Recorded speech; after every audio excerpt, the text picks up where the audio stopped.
Le Grand Lunaire, c'était, si vous voulez, une sorte de confrérie au départ, que Eugène Cancelier, dans ses mémoires, présente assez tardivement, d'ailleurs, comme une sorte de secte, disons, de magistes, voire de satanistes. Et je pense que là, il s'est un peu avancé, d'autant qu'il a caché, me semble-t-il, qu'il en a fait partie. Je pense que le Grand Lunaire, c'est plutôt, si vous voulez, une association sœur, cousine, parente, voire un démarquage de la fraternité d'Héliopolis. Et la fraternité d'Héliopolis, c'est une légende ou c'est une réalité ? Je vous signale au passage qu'il n'y a pas très longtemps, je ne citerai pas de nom parce qu'en plus je risquerais d'être désagréable, mais j'ai reçu un courrier d'un monsieur qui signe suivi des lettres FCH. Bon. Ah, ça coûte pas cher. Oui. Voilà. C'est une autopromotion, sûrement. Voilà, c'est une autopromotion, mais la fraternité d'Héliopolis, réalité ou légende, mythographie, ça fait partie du brouillard légendaire. Je vais laisser peut-être Cédric s'exprimer juste après, mais un mot, si vous voulez, pour Eugène Cancelier, je suis assez de son avis dans ce domaine. Si vous voulez, la fraternité d'Héliopolis est peut-être quelque part un mythe, mais il la présente plutôt comme la confrérie des adeptes.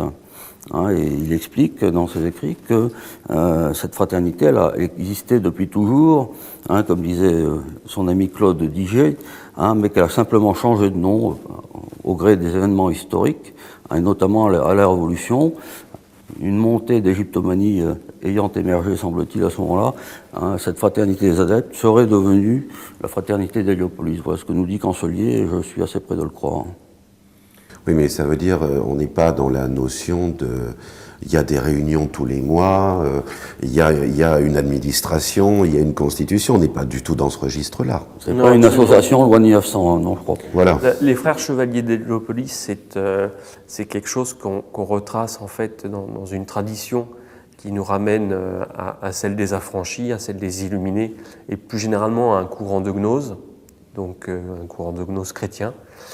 Parce que l'un des premiers acteurs qu'on voit autour de cette ville d'Héliopolis, c'est quand même le Christ, puisque c'est le lieu de séjour de Jésus pendant son enfance en Égypte, avec relaté entre guillemets, avec Joseph et Marie. Donc Héliopolis, c'est pas une ville choisie au hasard en Égypte.